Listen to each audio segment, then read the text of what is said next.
Good evening, everybody. We have Mr. Dubey, Mr. Pramod Kumar Dubey with us. So we would begin our session now.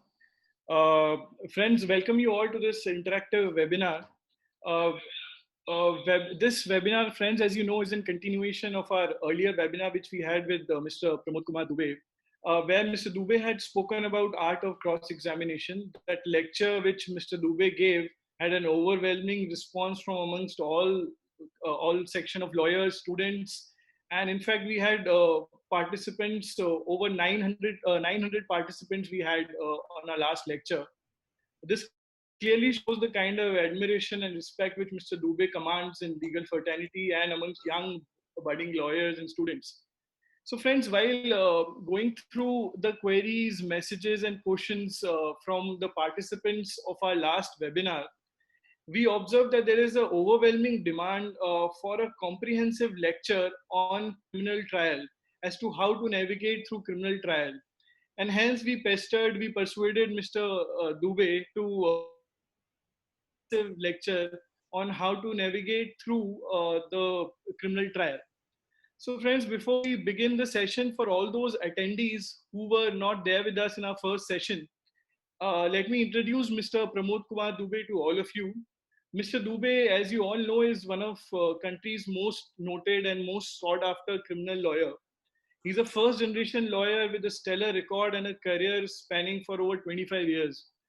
In that career of 25 years, Mr. Dubey has advised and advised clients and appeared for in most of the important criminal matters. As I told you in the last webinar, Mr. Dubey had appeared in Tahelka Commission. He has advised clients and appeared for clients in CWG scam, coal scam, and these are just few of the matters where Mr. Dubey has advised and appeared for clients. At present, I think there are hardly any complex white collar litigation matter where Mr. Dubey is not consulted, retained, or is appearing. Friends, with so much experience at bar and with such stellar record, and being a first generation lawyer, Mr. Dubey is an inspiration for all young lawyers who are on young lawyers and who would be starting from scratches and who would be starting in the litigation and especially criminal litigation. And we all look up to him whenever we have a difficulty, whenever we are faced with some complex problem. We all look up to Mr. Dubey, and he gladly give us help and give us his time, which is obviously very valuable. So I don't think today in country we would have anybody better than Mr. Dubey to tell us how to navigate through a criminal trial. I think we would all get educated and we would be guided by his experience of handling such litigation, such important criminal matters. So without further ado, let's welcome Mr. Dubey in the webinar. And I would request Mr. Dubey to commence his lecture.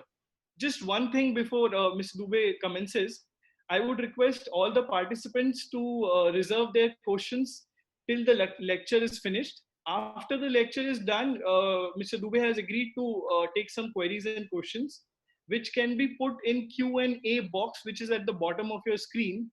And we would try to take as many questions as possible after the end of the lecture. Over to you, Mr. Dubey. Thank you, Mr. Vivek Jain. Good afternoon to every participant. You all are aware, as Mr. Jain has already mentioned, that today's topic is how to navigate a criminal trial. So before we start the criminal trial, I would like to share my experience with you. As per my experience, there are as many as 13 stages in the entire criminal proceeding, which is I have experienced in my career of last 25 years. The 13 stages have a different nomenclature. The beauty of the nomenclature of all the 13 stages, the suffix in all the 13 nomenclature is common. The suffix is TION, that is shun. So all the 13 stages is suffixed with shun, that is TION. The first stage, I'm just giving you the details of the 13 stages. Intention, preparation, execution, commission, information, then registration, collection, finalization, recommendation, acquisition, then appreciation, adjudication, then judgment, and the verdict of the case, whether it would be acquittal or conviction. If this is conviction, then the sentence. Now, friends, we should start one by one. We all are aware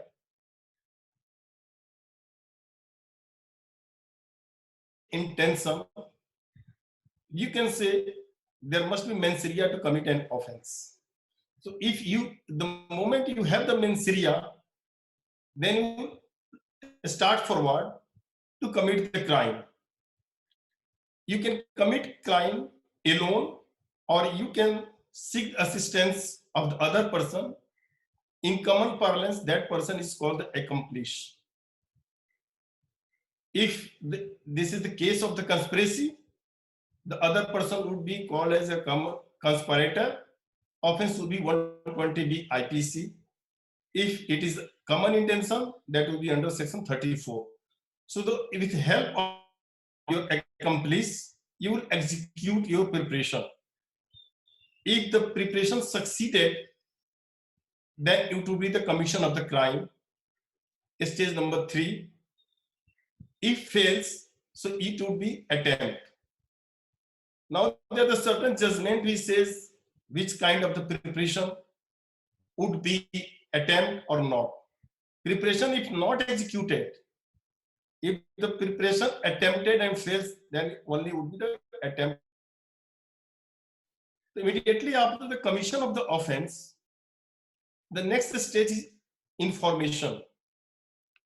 Information would be information to the police officer. After the information, the police will register the FIR. After registration of the FIR, the agency will start the investigation, which is defined under section 2H of the CRPC, and they will start collecting the evidence, that's the material. So the stage is collection. The police collects the material, then they will finalize the draft charge sheet. The draft charge sheet would be sent to the public prosecutor for its opinion.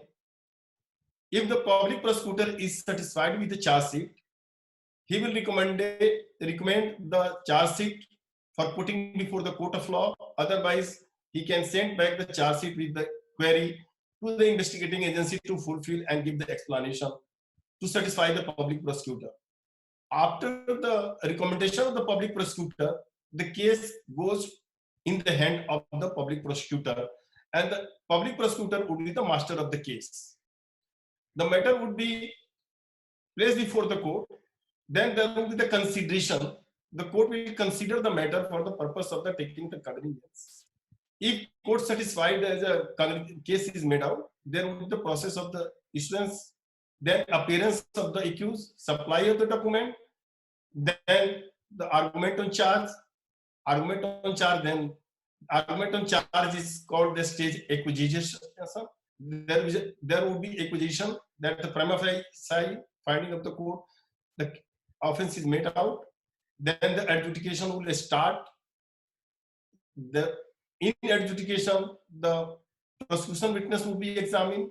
The defense will be given the opportunity to cross-examine. Then the re-examination. Then the 313 examination. If the accused is willing to make the statement, that thereafter, in 313, the accused would be asked whether he wants to leave the evidence. If he says yes, then the matter will be kept for the recording of the defense evidence, then the argument, and then the final adjudication of the matter. So, friends, these are the various stages in the CRPC for the purpose of the trial. So, this is how you navigate a criminal trial. So let us start with information. Information means the information must be the commission of the cognizable offenses. Information would be, there are triple tests for the information. The information must be unambiguous, non-cryptic, and the clear.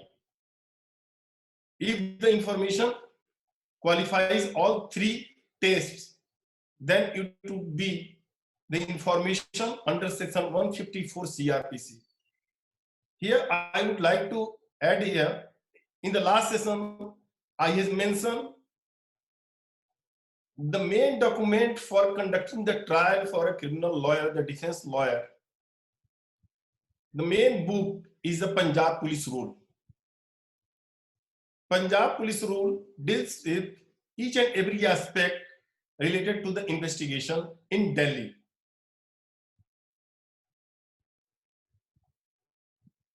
Even in Delhi High Court rule, there is a provision how the information will be given and how the FIR will be registered. There is a special chapter in Punjab Police Rule that is called chapter number 24, which gives the mandate to the station house officer to register the FIR. So this is the one aspect, that is the rule says so. The second aspect is provision under CRPC, that is the 154 CRPC. So 154 CRPC, your informant is supposed to give the information to the police either orally or in writing. If the information discloses the commission of the cognizable offense, the police will register the FIR. Now here, there are certain cases where police first would like to conduct the preliminary inquiry. And the same has also been reiterated in the judgment of the Honorable Supreme Court in Lalita Kumari. The Lalita Kumari, there is a guidelines regarding the prevention of corruption matter, matrimonial matter. So they have given the criteria in those matters. The police is supposed to conduct the preliminary inquiry, and they will conduct the preliminary inquiry within a period of 1 week. If the police is of reasonable view that no cognizable offense is made out, as per the mandate of Supreme Court in Lalita Kumari, the complainant informant would be informed the outcome of the preliminary inquiry that the no cognizable offense is made out. But Lalita Kumari mandates to the police, if the police receive the information for the commission of the cognizable offense, it is mandatory on the part of the police. It is the fundamental right of the person. You have to register the FIR. And this is also the mandate of section 151 plus 1 CRPC. But if the station house officer chooses not to register the FIR, the second remedy is also available with the aggrieved person to give the representation to the superior officer. The superior officer would be the rank officer of the DSP as superintendent of police in the state, and ACP on deputy commissioner of the police in the metropolitan area. That is under section 154(2). So you have to give your representation to the superior officer. If the superior officer also of the view to know this information does not require for the registration of the FIR, then you have third remedy.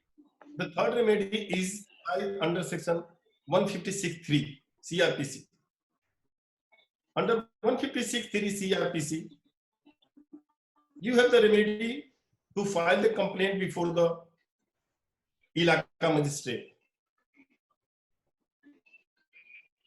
But if the police chooses to register the FIR, it is the mandatory on the part of the police in terms of section 157 CRPC to inform the Ilaka magistrate for the registration of the FIR and send a copy to the Ilaka magistrate within 24 hours. This is the first supervisory jurisdiction given as per the code to the Ilaka magistrate. And that Ilaka magistrate would be seized with the FIR. You can file the miscellaneous application before the Ilaka magistrate, because during the course of the investigation, that court would be the competent court to entertain your grievances. So 156(3), 160 before 2008, especially in Delhi, the writ was very popular. If the police fails to register the FIR, what proceeding was to be adopted before 2008? The writ used to be filed in the High Court, and High Court used to give the direction to the police for the registration of the FIR.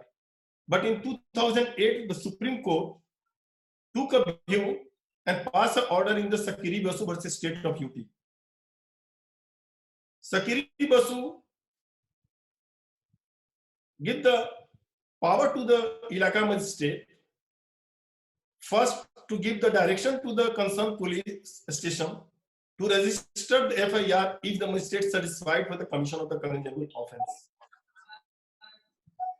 The second thing in Sakiri Basu is more important. The Sakiri Basu gives the power to the Ilaka magistrate to supervise upon or to monitor the investigation being conducted by the police station. So if anyone is agreed with the act of the police, as per the in terms of Sakiri Basu, he has the remedy to approach the Ilaka magistrate.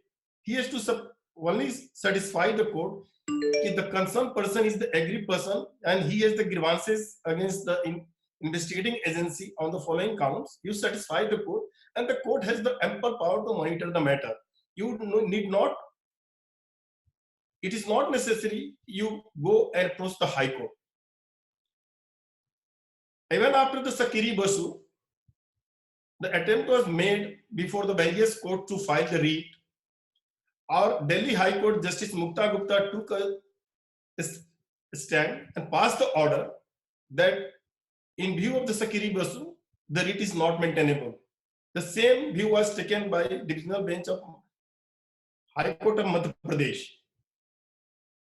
But the Bombay High Court, in Walwood matter, took the view, yes, it is the violation of the natural justice and the fundamental right, and the writ was entertained.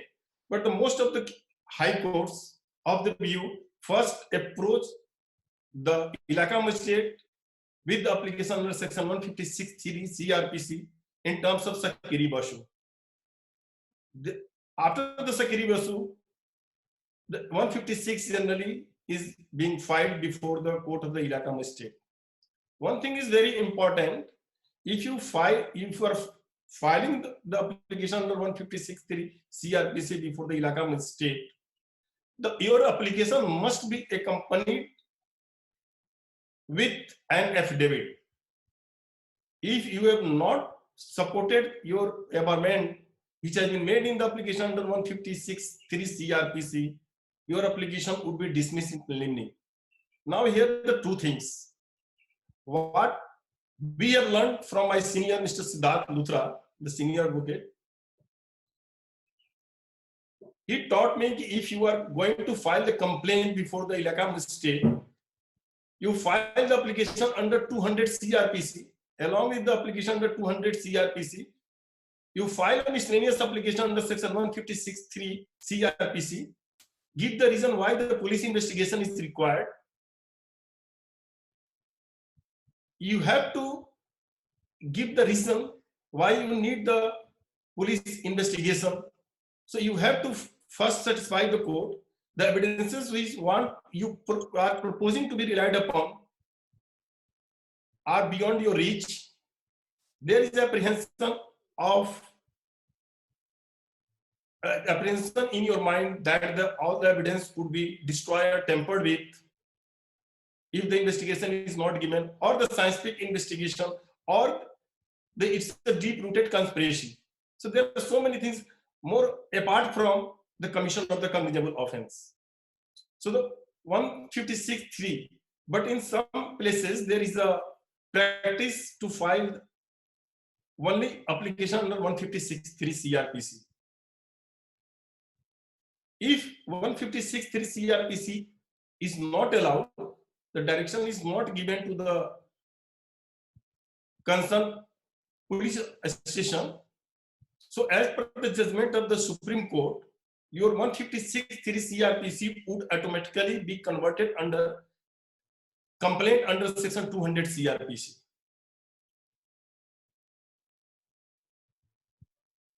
Once the complaint is converted under 200 CRPC, so the matter would be posted for the recording of the pre-summoning evidence. One thing is very important: the moment the matter is posted for recording of the pre-summoning evidence, it means the court has impliedly taken the cognizance. Without the taking the cognizance, the court cannot put the matter for recording of the pre-summoning evidence.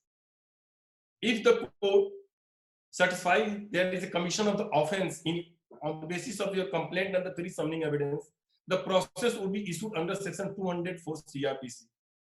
If the court is not satisfied, then the court has the power to dismiss your complaint. If the court has the view that that court does not have the jurisdiction to proceed further, the complaint would be transferred to the competent court of the jurisdiction. Here, one thing is very important. The question arises if 156(3) application is filed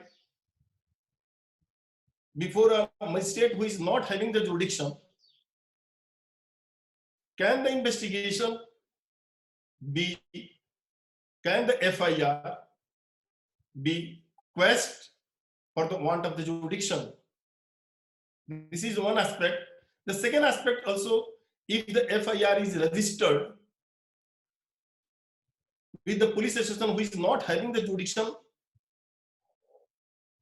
to investigate the matter because it is not falling in the territorial jurisdiction, can that FIR be quashed on the ground of the territorial jurisdiction?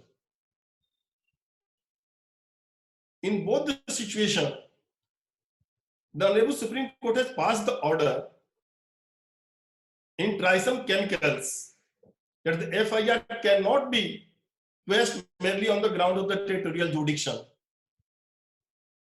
The jurisdiction comes for the purpose of the trial, which is mentioned under section 177 to 183 CRPC. So you cannot quash the FIR, the entire material collected during the course of the investigation, for the want of the territorial jurisdiction. We also have the judgment of Justice Mukta Gupta in Delhi High Court that the FIR cannot be quashed on account of territorial jurisdiction. We have KSIR judgment passed by Delhi High Court Justice R.S. Endlaw, wherein the finding has been given relied upon the Trisome Chemicals that the FIR cannot be quashed on account of the territorial jurisdiction. One thing I would like to mention here, if the FIR is registered with the police station who is not having the jurisdiction, and during the course of the investigation, it is brought in the notice of the investigating agency, or they come across the fact that they don't have the jurisdiction, what the remedy available with them? In that eventuality, there is a provision to register the zero FIR. Zero FIR means the zero would be there in the FIR, like 01, 02, 03, and the said FIR would be transferred to the concerned police station for the further investigation. Suppose the offense is committed in Delhi and you are traveling, you reach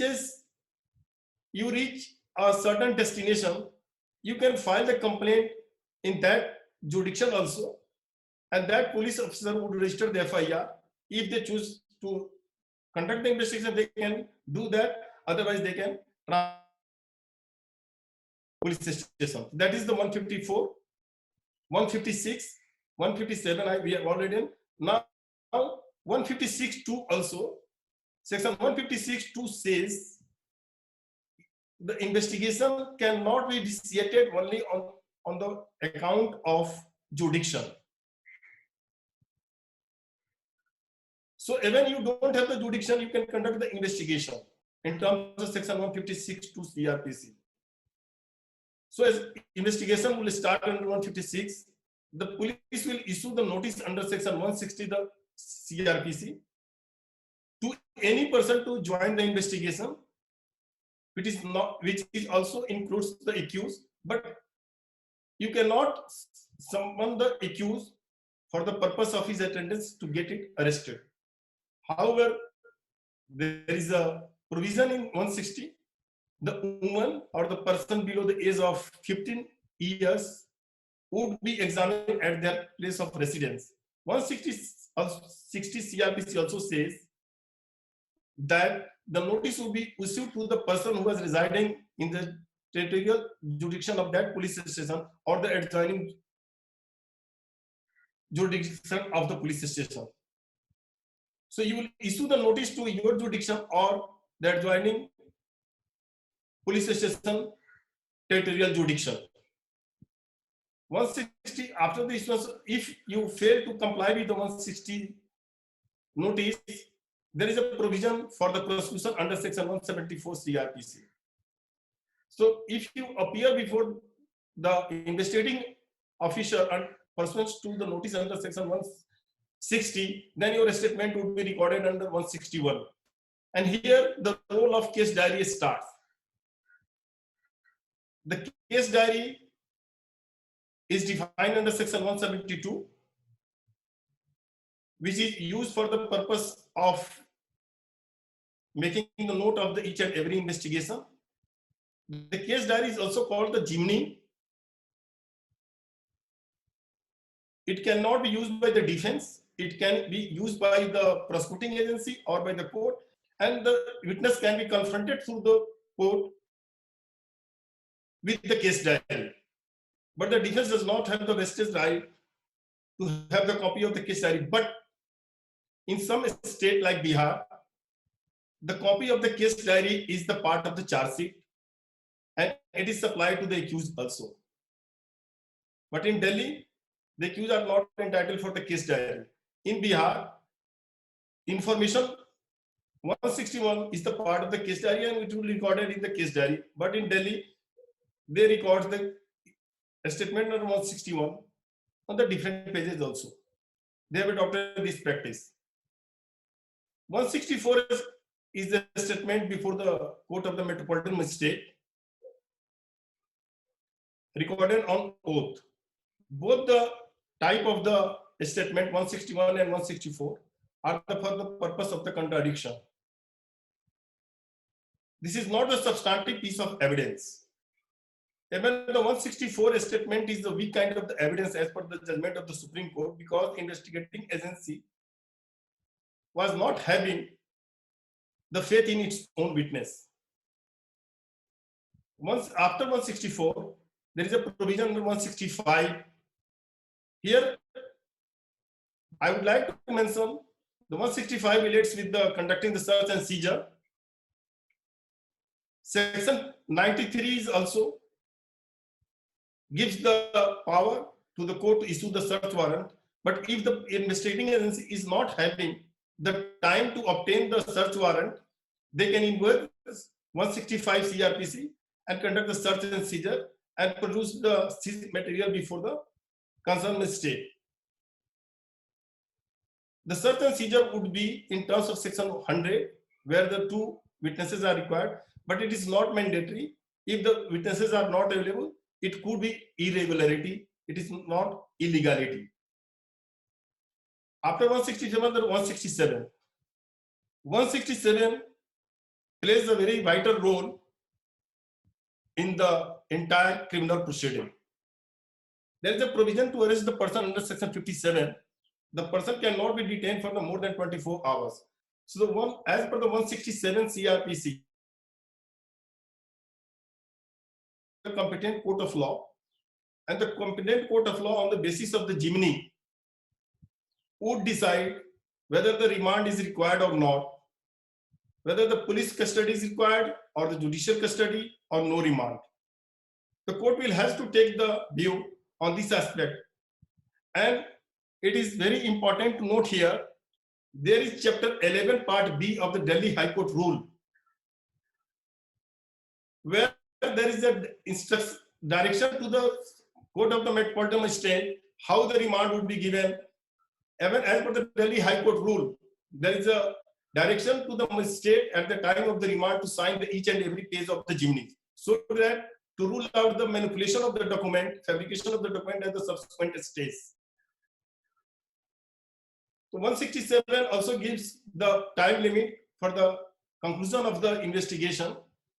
If the offense is punishable up to a period of 60 days, then 10 years, then the person concerned is entitled to release on bail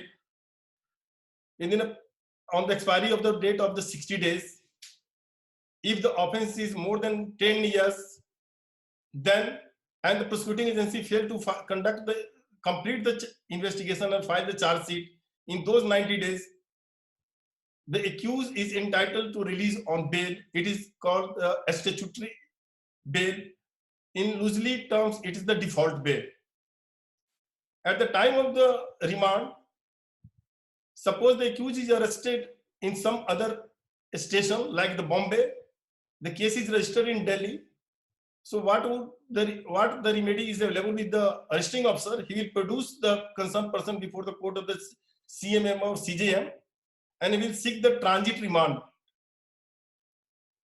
The transit remand, if the court satisfied, will grant transit remand. Otherwise, the accused is entitled to apply for the transit bail. So court can also grant him the transit bail. After 167, the most important thing is 173. 173(2) is the charge sheet. However, the charge sheet is not defined in the entire CRPC.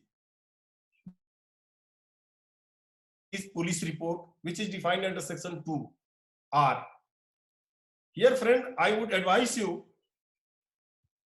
if you are interested in doing the practice in the criminal side, my advice would be you must read the definition of section 2 CRPC and definition to section 2 to section 33 of IPC, and the definition of section 2 in all the special acts. If you are well conversant with the definition which is mentioned in section 2 CRPC and the section 2 to 33 of the IPC, it will give you more assistance in conducting the trial, understanding the criminal procedure.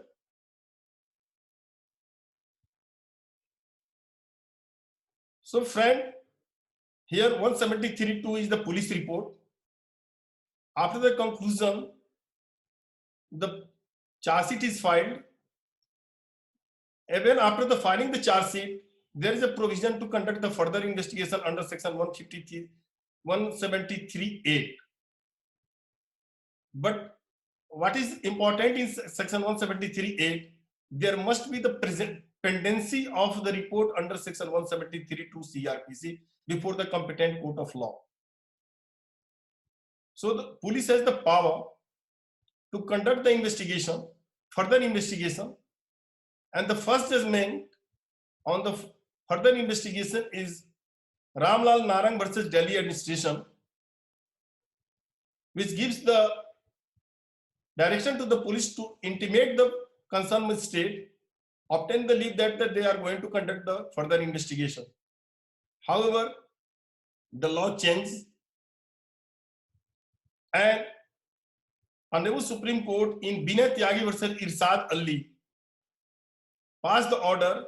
It is a mandatory on the part of the investigating agency to seek the permission from the competent court of jurisdiction to conduct the further investigation. The Binay Tyagi matter is also important on aspect of investigation, further investigation, and re-investigation. Here, I would like to make it clear that Metropolitan Magistrate is not having the jurisdiction to give the direction to conduct the re-investigation of the matter or the fresh investigation of the matter. It is only the Constitutional Court who is having the power to give the direction to conduct the re-investigation of the further investigation in the rarest in the rare case and as per the fact and circumstances of the case. So the police is not having any power to conduct the re-investigation of the matter. And the Binay Tiyari judgment is very much clear. I was the part of the team of the defense and I'm representing the accused person in this matter also. Binay Tiyari matter. There is a judgment of Justice Rohinton in Binnu Bhai, who says the further the court has the power to grant the permission to conduct the further investigation till the trial starts. So there is a check in conducting the further investigation. The Supreme Court says whatever you want to do, you want to conduct the further investigation, you can do the further investigation, but till trial starts. Once the trial starts, you cannot do. You cannot keep going on the further investigation. So this is 173(8). Now, friends, there is a provision for taking the cognizance on the filing of the charge sheet, that is under section 190. 191A is the taking the cognizance on complaint. 191B is the taking the cognizance on the police report. 191C, the magistrate's personal knowledge or other information. Here, it is important to mention here that once the charge sheet is filed, the court is not obliged to take the cognizance. As per the Abhinandan Jha judgment, the very parent judgment on this aspect, the court has the three remedies available, whether to accept or return or give the direction to the investigating agency to conduct the further investigation. You will also come across a situation where the closure report is filed. If the closure report is filed, it is the duty of the court to give the notice to the complainant, give the opportunity to be heard, and if the complainant desires, the complainant can file the protest application. His protest application will be considered, and then court will decide whether the closure report should be accepted or to be rejected. So after the taking the cognizance, and complaint case is a different case, police report case is different case, that is a warrant case, summon case, and the summary trial case.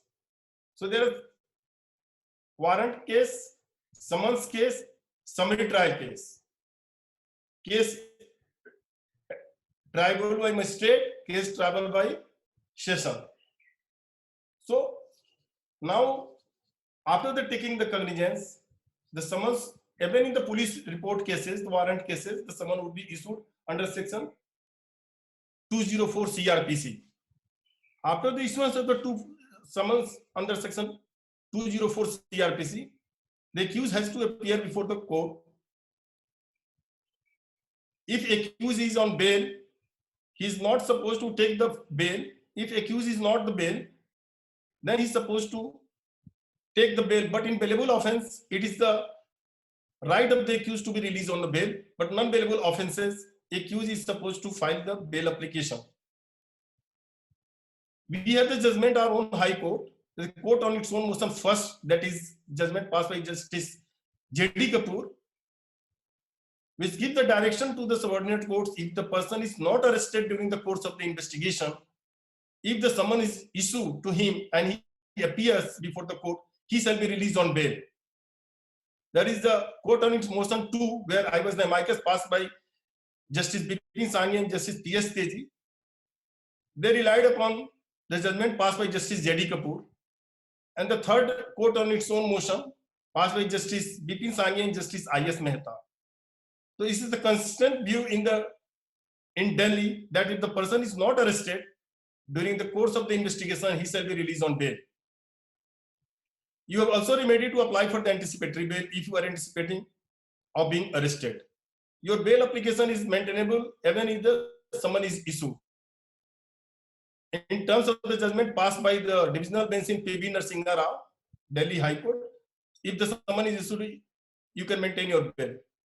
So upon your appearance, it is the mandate on the part of the prosecuting agency to supply you each and every document they are proposed to relied upon for the purpose of the trial. Whatever the document they have collected during the course of the investigation, it is their duty to supply, and it is the duty of the magistrate to ensure that the accused has received each and every document. My dear friends, the moment you receive the document supplied by the prosecuting agency, that is the copy of the charge sheet, my experience says the de novo trial starts on that day itself. Though the de jure trial would be started after consideration of the charge, but as per my experience, the day you have received the copy of the charge sheet, your trial has been started. You have to scrutinize each and every document. You have to move the application before the court for the supply of the deficient document under section 207 CRPC. Law is very much clear. Last occasion I was already mentioned BK Sasikala and Ashutosh Verma versus CBI. So you have the remedy under 207 to seeking the document. Here I would like to mention that your entire preparation for the trial starts. You have to start the collection of the evidence at this stage. I have experience in one matter where in trap case the raid was conducted. My client shows the list of the witnesses who conducted the raid, and my client informed me that none of the persons who are mentioned in that list visited his house at the time of the raid. They were the police officials. Their designation was mentioned. What I did, I immediately moved the application before the court of the special judge CBI. I sought the protection of the CDR of those police officers. The CPI opposed my application. My application got dismissed, but ultimately we challenged the order of the special judge in the High Court, and High Court passed the order for the preservation of the document. That case is Kunal Singh versus CBI. So we preserved the document to establish the fact that none of the witnesses were part of the raiding team, and this search and seizure memo is fabricated document. It was prepared in the police station subsequently. So far the CDR is concerned, as per the Telegraph Rules 419A, the CDR can be preserved for the period of 1 year. After that, the service provider is not obliged to retain your document. So CDR is very important. In this electronics era, if you are going to take the plea of alibi, you immediately get the preservation of the CDR or summoning of the CDR. You also write the service provider. In one of the case, my client was arrested at some other place, but the CBI in the arrest memo has shown he's arrested at some other place. I immediately moved the application for the preservation of the CCTV of the place where my client was arrested. So you can start your trial on that very stage. You complete your entire document. Why I'm insisting all these things, friends? Because I have come across a case where the person was arrested in Mumbai. His transit remand was obtained by CBI. He was produced in Delhi, but you will all surprise, the FIR which has been filed by the CBI before the Mumbai court for transit remand is different from the FIR which has been filed in the CBI in Delhi court. So you will start collecting all this evidence. You will find so many cases where there is approval evidence.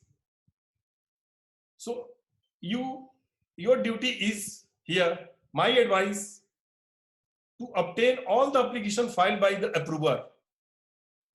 Because when the approver arrested, produced before the court, he must have taken a stand.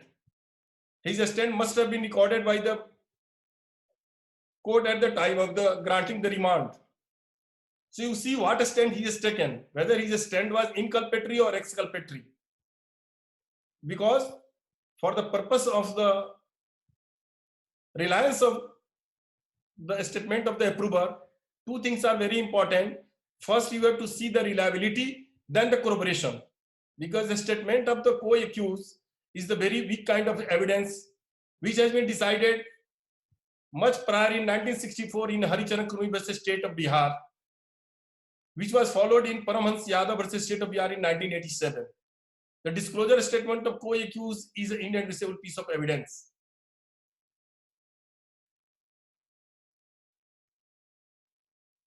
What happens once the co-accused released on bail? He claimed to be the Sanjay of Mahabharata. He started saying so many things. This happened, this happened, this happened, this happened, as per in collusion with the investigating agency. So the first advice of mine would be, you apply for his certified copy of his bail. You can also ask his bail application, what stand he's taken in his bail application, what is the bail order. If he might have moved the application for release of an article of the Superdari. So you collect all the evidence. I have come across a case which I am doing where the accused has said in his bail application he's innocent and there is no incriminating material to connect him with the commission of the offense. So his statement in the bail application is exculpatory in nature. But when his statement was recorded under 164 in capacity of the approver, there was complete U-turn. He said so many things like Sanjay of Mahabharata, I have said. In one matter, that is section 8 matter, section 8 of the Prevention of Corruption Act, he has taken the stand that he has not induced the public servant. And there was no, his accomplice has not induced him to get the favor from the public servant, so there is no question of giving the bribe. He was the bribe giver. How he can change his stand? So he changed his entire stand in his statement under section 164. You have to see all these things. You have to collect the remand application, all the application. My advice would be, if you are going to conduct the trial, immaterial whether you are senior or junior, my advice would be, you inspect the case file yourself. Don't depend upon any instruction. The practice of the inspection of the judicial file is now day by day going minimizing. The seniors are not going, they are so busy, they are not going to examine the case judicial file. In judicial file, you find so many things.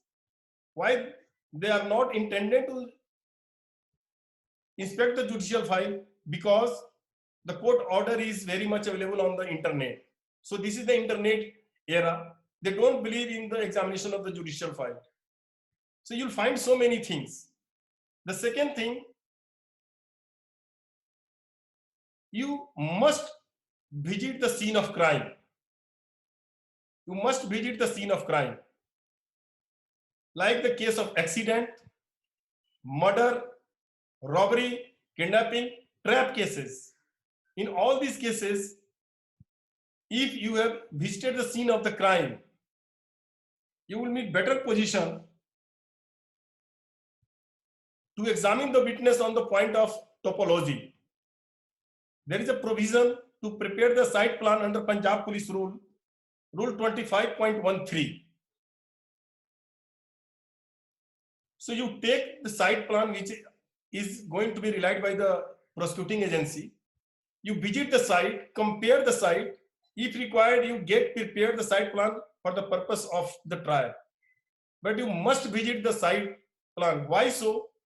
I have an experience. My client was residing in the house which was a 25 square yard. When I cross-examined the witness to the recovery, I put a question to the witness. Sir, आप बतला सकते हैं कि मकान कितने कमरे का था? He was very confident. He says कि मकान जो था 3 bedroom attached latrine bathroom drawing dining room था.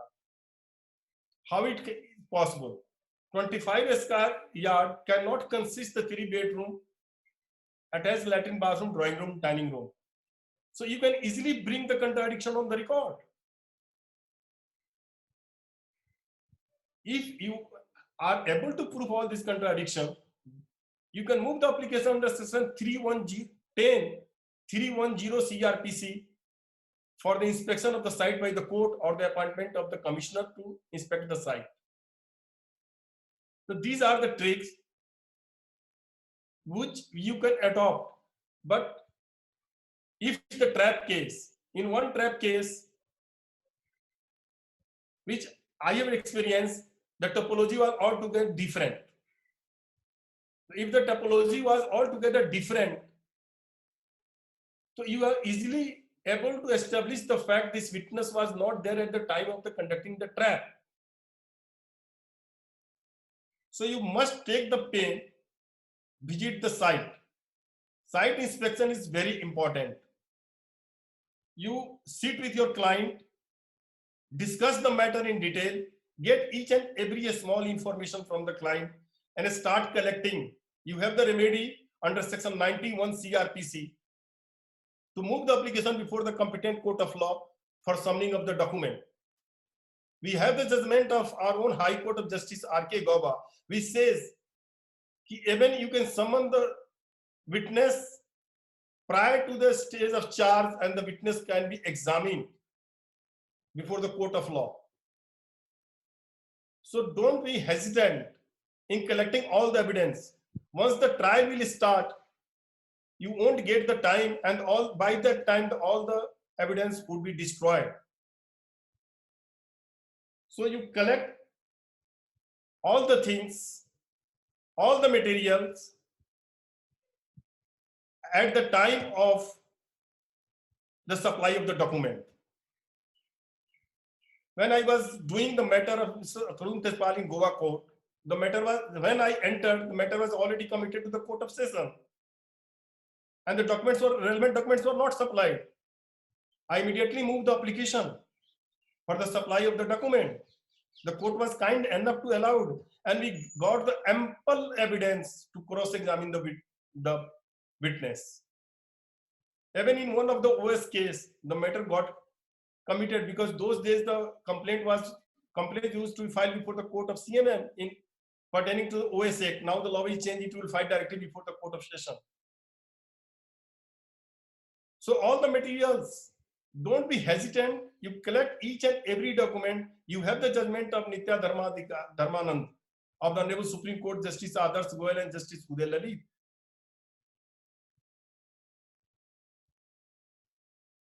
So you collect the entire material, do your notes, go through each and every chain, try to understand the case and do the preparation. Then the matter would be for the consideration of the charge. Here, friends, at the stage of the charge, there is a practice to multiply the judgment. I don't believe in this school of thought. I only believe in two judgments, the fundamental judgment for the purpose of charge. One is Union of Indian versus Praful Kumar Sambal, and the second is Niranjan Singh Karam Singh Punjabi. Niranjan Singh Karam Singh Punjabi says all the ingredients of the offense which is accused to be charged must be there in the case of the prosecution. This is the Niranjan Singh Karam Singh Punjabi. This is the altogether different test. was the Praful Kumar Samal. Paragraph 10 is very important, very important, very important. It is Praful Kumar Samal who is the basic judgment. You will find a state of Bihar versus Ramesh Singh, Sriti Bhattacharya, Rupendra Bajaj. There are so many judgments on charts. But all these judgments are the interpretation of Praful Kumar Samal. In none of the judgments, the Supreme Court has given the different view from Praful Kumar Samal. It is Praful Kumar Samal who says the court is not post office. It is the Praful Kumar Samal says the court has to weigh and evaluate the material. It is Praful Kumar Samal says if there are two views are available, the views which is favoring to the accused be given to the accused at the stage of charge. Now the people are saying that Dilawar Babu Khurana is the new judgment, Sajjan Kumar is the new judgment. No, Dilawar Babu Khurana or the Sajjan Kumar are not the new judgment. They all have been derived from Praful Kumar Samal. So get your concept clear from Praful Kumar Samal and Niranjan Singh Karam Singh Punjabi judgment. The both judgments are very important for the purpose of the charge. Praful Kumar Samal says there must be grave suspicion, and this is the law of the land, the grave suspicion. Suspicion is preceded with the word gravity. Because in Praful Kumar Samal says there are two views, meaning thereby there is a 50-50. 50% case in favor of the accused, 50% case in favor of the prosecuting agency. So if the case is 50-50, the accused is entitled for the discharge. You cannot say this is a grave suspicion. For the purpose of proving grave suspicion, you have to exceed the 50% barrier. It must be 50% plus. 50% plus is the gravity. So you must go through the document. And my friends, what I would advise, the argumentum charge before the court is the second stage. First, you satisfy yourself whether your case is arguable for the purpose of charge or not. You first satisfy your conscience. Being the lawyer, you apply your independent mind, come to the conclusion whether this is the fit case for the discharge or not. If you satisfy yourself, yes, the prima facie case is made out for the purpose of the trial, don't put the court in a situation to pass a detailed order against you, which can subsequently prejudice you. The test is very simple. If the entire case of the prosecution is taken as the gospel truth, and there is no rebuttal to the allegation to the prosecution, if the case does not end, terminate in the conviction, you are entitled for discharge. The law is still there. There is no change in the law. So if you are satisfied with yourself that this is not a fit case for the charge, don't argue on the charge, don't get the finding of the court, don't get prejudice your case. Always try to give the respect to the interest of your client. Don't argue for the sake of the argument. I have come across a case. It was corporate related matter.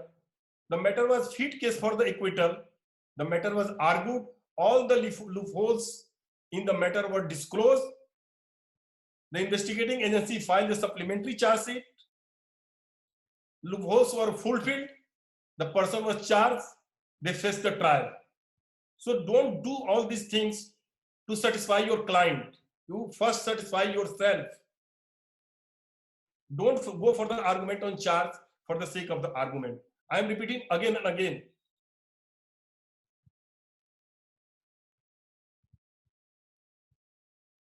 But you are satisfied yourself. Yes, this is the fit case for the discharge.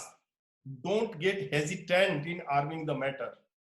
You argue with full force. You satisfy the court, yes, there is no material to proceed further. No case is made out at all. In Kargil coffin case, the matter was very highlighted. I had apprehension the court would be prejudiced because the matter was related with the coffin. The name was Kargil, and it was in media. So I had apprehension in mind, but I satisfied myself. Yes, this is the fit case for argument on charge.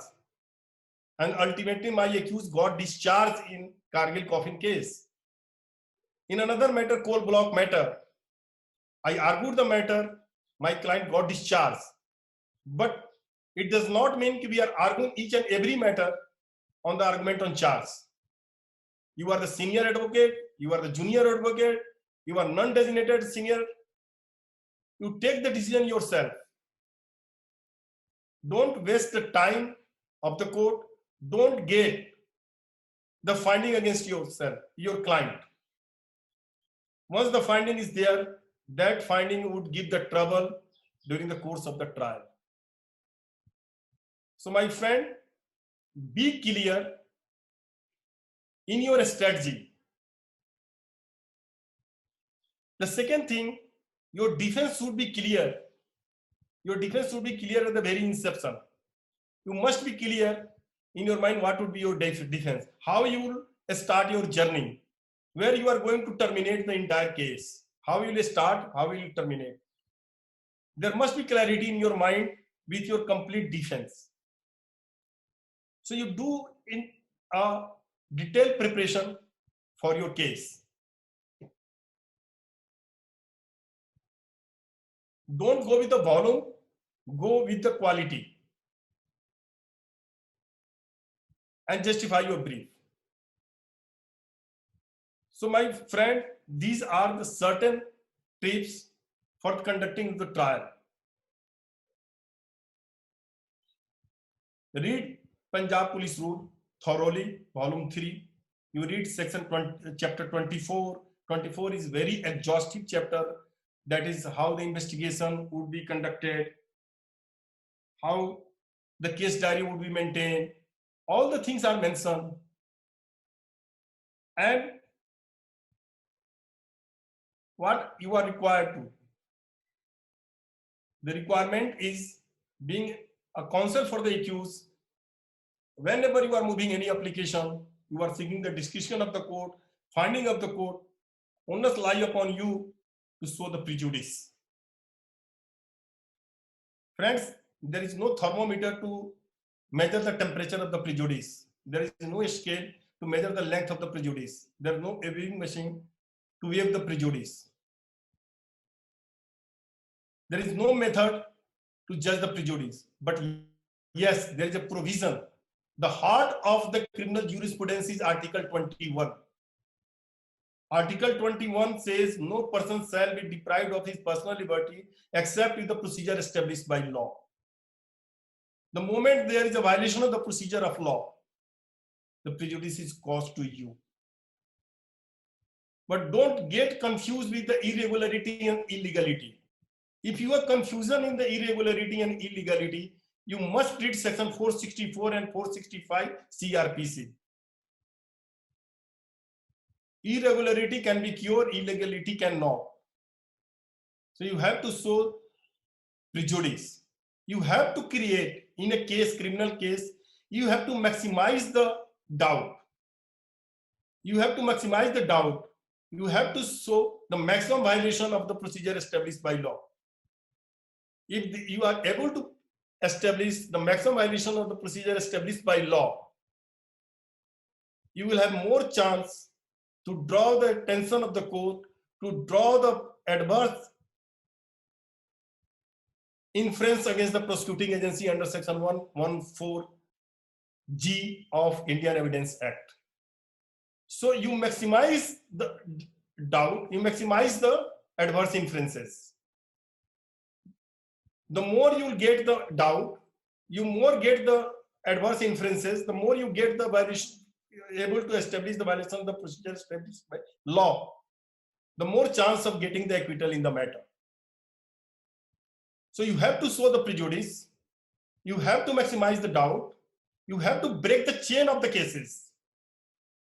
You break the chain of the cases. You try to break the chain of each and every event. And that would be done only by doing the homework. You cannot enter into the court with the long questionnaire. In one matter, one of my colleague, friend, met me outside the court. He says, brother, मैंने तो इसमें 2000 जो है question बना लिया है, मैं तो विटनेस को जो है ऐसी की तैसी कर दूंगा. When the cross examination के कहीं कोई 2000 क्वेश्चन का कहीं कुछ आता पता नहीं, because witness was going on different tangent and these 2000 questions were on different tangent.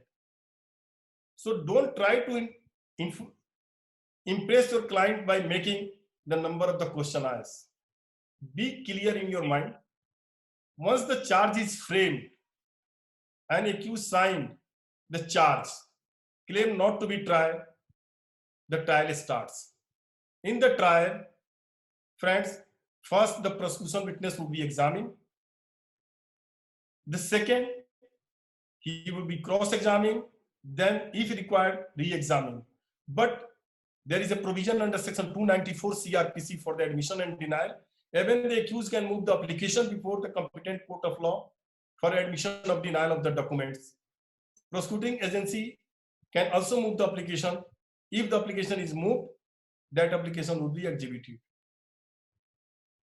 One thing also very important to know, if you have already cross-examined the witness on behalf of your accused and something has come during the cross-examination on behalf of the other witness, law says you have right to re-cross-examine the witness on that incriminating evidence. So don't be hesitant. One thing is very important, especially for the case where there is a charge of conspiracy. My advice would be, if there is a case of the conspiracy, all the conspirators should not be represented by one common counsel, because the genesis of the conspiracy is the meeting of mind between two or more persons to commit an offense. So your defense would not be separate defense. Your defense would be the common defense. If the accused are not able to engage more than one witness, one counsel, there is a way. You can get the file Waqatnama of the colleagues of the main leading witness. Let the leading witness conduct the trial, and that counsel would conduct the trial on behalf of his client to the limited role.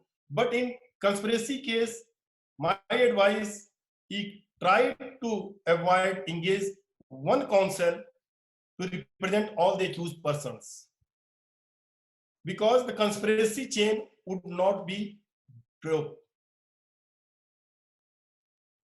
You will not be able to break the case of the conspiracy if your defense is common. So get the separate defense.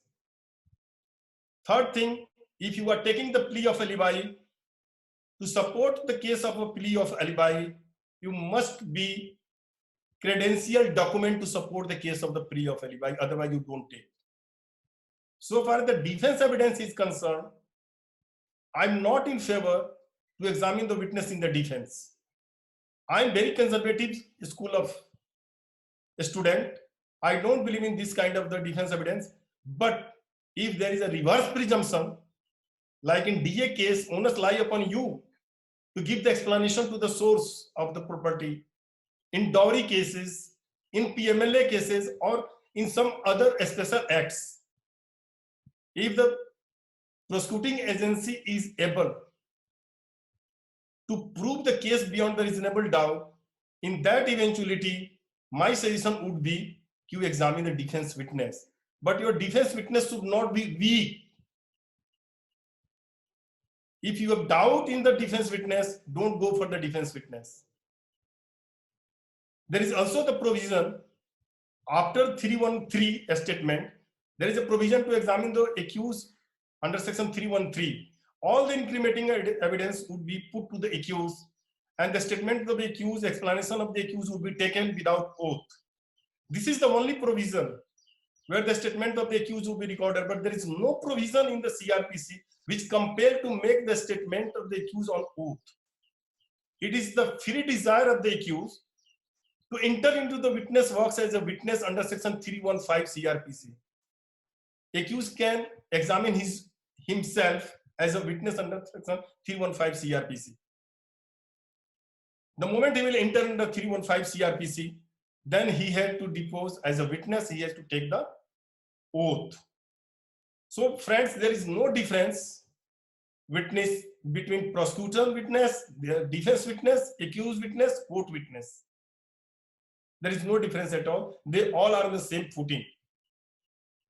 There are so many circumstances where the interested witness, the question would be whether the person can be convicted on the sole testimony of the interested witness. My answer would be yes, if there is a consistency in the case of the prosecution. A person can be convicted on the sole testimony of the interested witness. You cannot discard the testimony of the interested witnesses solely on the ground that he's the interested witnesses. You have to show the biasness, and you have to prove his untrustworthiness, unreliability. Merely as an interested witness, you cannot discard. So this is called the interested witness. So, but friends, there are so many witnesses, there are so many stages, there is no end for all these things. This is altogether the art. So after the conclusion of 313, if there is no defense witness, the matter would be argued, the judgment would be passed. If the prosecution failed to establish the case beyond the reasonable doubt, it would be entitled for acquittal. If the prosecution succeeded in its case, then it would be convicted. Then the matter would be listed for the sentence. You have the remedy to file the appeal before the appellate court. This is how you will navigate to a criminal trial. From the very inception till the end, there are so many things you have to do. You have to create the evidence. Creation means not the fabrication of the document. Creation means creation in your mind. You start thinking on the basis of material which has been supplied to you. Always try to break the chain. Try to declare the witness is an untrustworthy witness, unreliable witness, impeach his credit. So these all are the requirement for the purpose of the trial. Thank you so much for your patience hearing on Sunday evening. Mr. Jain, if there are any questions, please. Thank you, sir, for this wonderful lecture, sir. It was such a beautiful and detailed lecture on criminal law. How you've broken it down into 13 stages and how you've explained these 13 stages to us is a pure delight, sir. Your lecture was extremely informative and insightful. And I think in 1 hour you have combined the full CRPC, your practical experiences with case laws. It was as if you were dictating a commentary on criminal law. So with that, I would have it open for participants to ask questions. And there are at least 50 questions we've already got. We'll try and take as many questions as we can. So first question, sir, we have from Ashish Dhingra. He says, he asks, if police has made some discrepancies in either FIR, missed some section of IPC or charge sheet, then what is the remedy in private complaint handled by private lawyer of a complainant? Sir, I have already mentioned the test is agreed person is Sakiri Bashu. If you are the agreed person, you have the remedy to move the application before the Ilaka Magistrate under section 156(3). You cannot limit the application under 156(3) only for the purpose of seeking the direction for the registration of the FIR. If you have any kind of the grievances, you can invoke the jurisdiction of the Ilaka Magistrate under 156(3). And there is also a judgment passed by Justice Reva Khetarpal, High Court, the Priya Srivastava, I think. The name of the judgment is the Priya Srivastava or Priya Gupta judgment, where the sections were added. The High Court examined the matter. So if you have any grievances, you have the remedy, go directly to the High Court under section 226 under Article 226 Constitution of India, because it's a stage of investigation. Otherwise, you have the alternate remedy to approach the court of the metropolitan magistrate or the judicial magistrate as per the jurisdiction. So the next question is from Mr. Ujwal Singh. He asks whether accused has a right to file an application under section 173(8) for further investigation. Yes, he can. If he finds that the certain the investigation is not being necessary. See, I miss a point.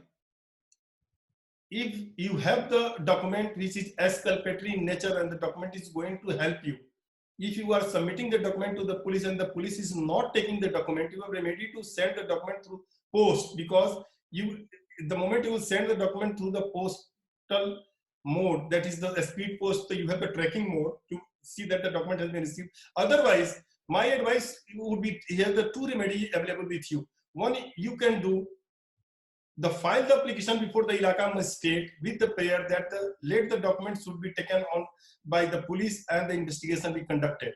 So you can place the document, or you can move the application under 173(8). You can do this. So the next question is from Mr. Prashant Pandey.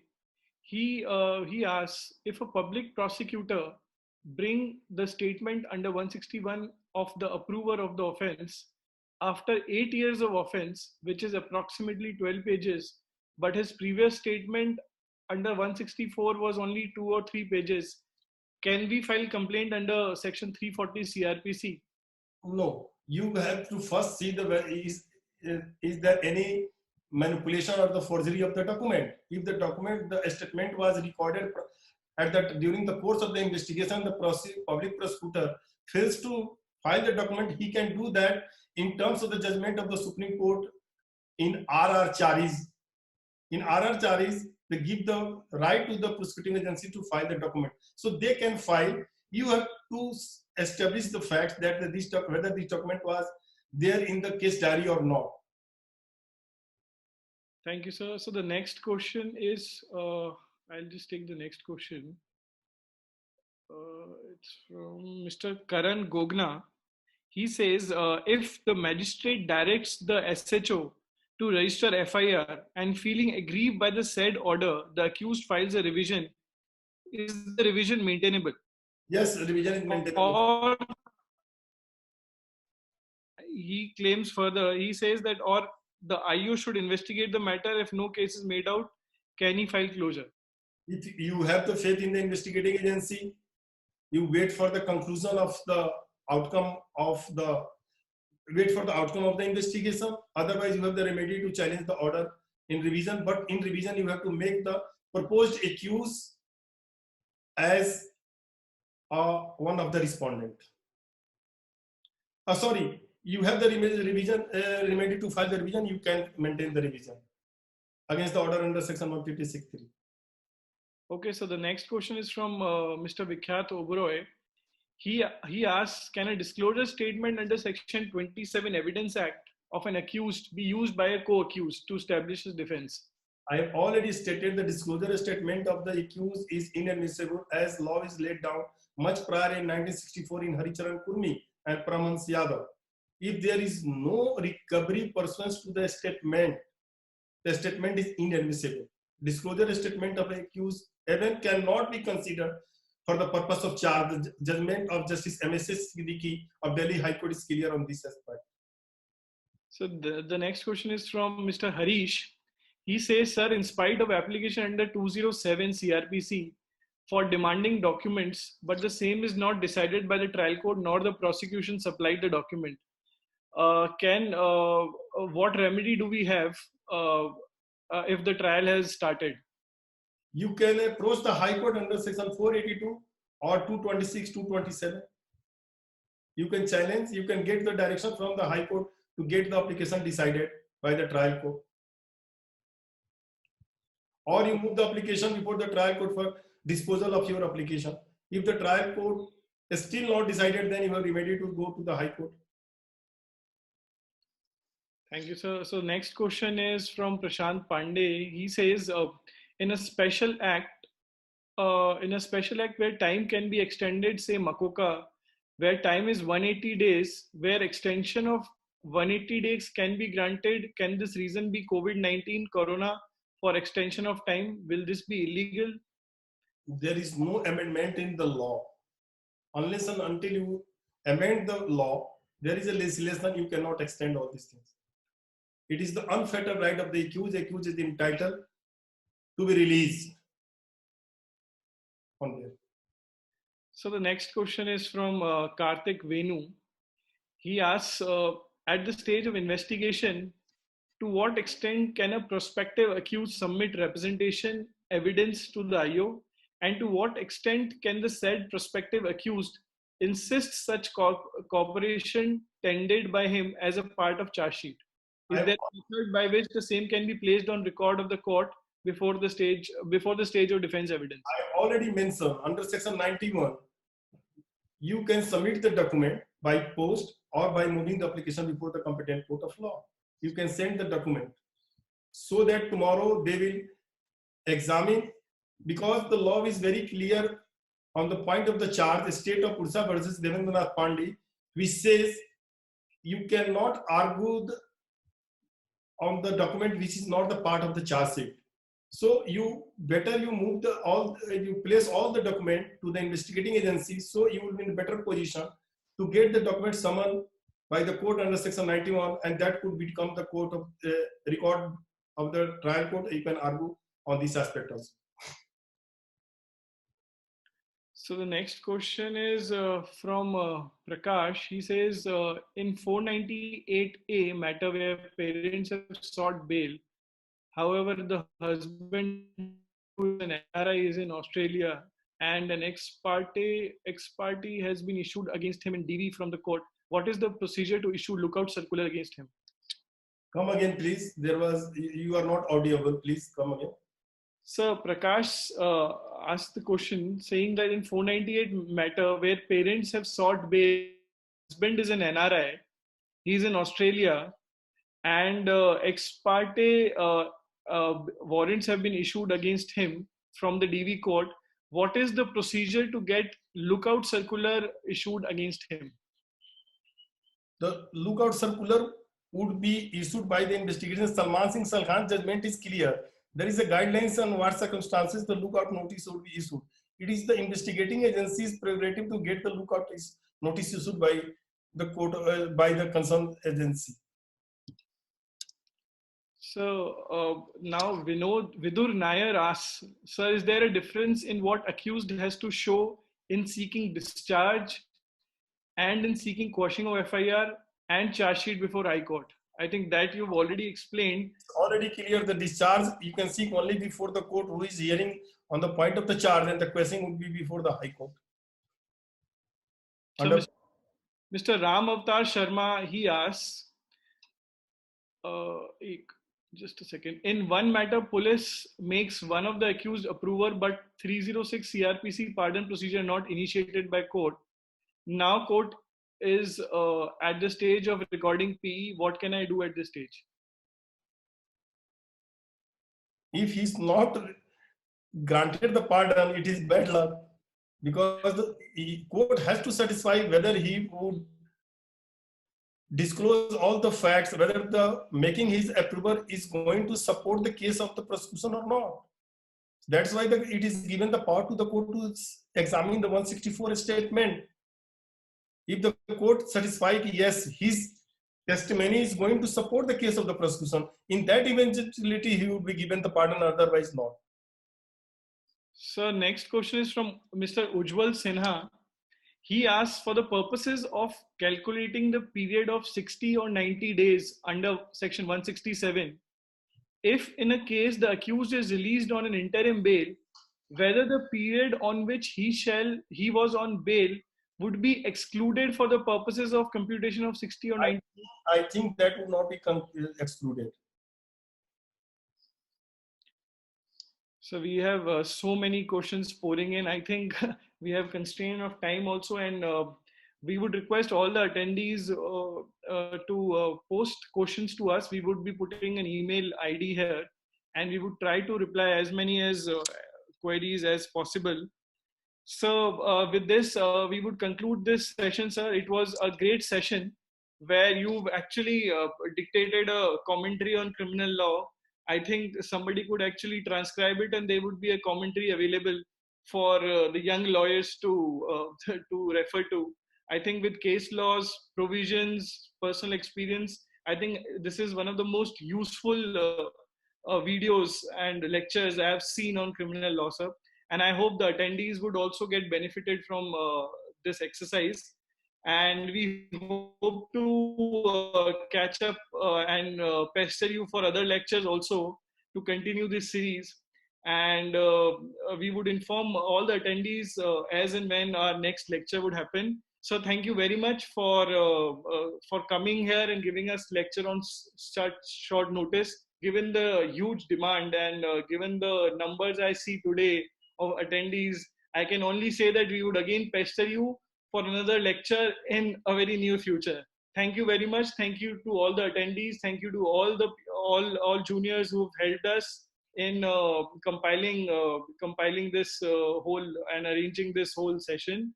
And thank you, sir. We would be coming to you very soon. Thank you so much, Mr. Vivek Jain, and all the participants, all the organizers. Thank you so much. And sorry, I trouble you on the Sunday evening. Thank you so much. Thank you, sir. Thank you.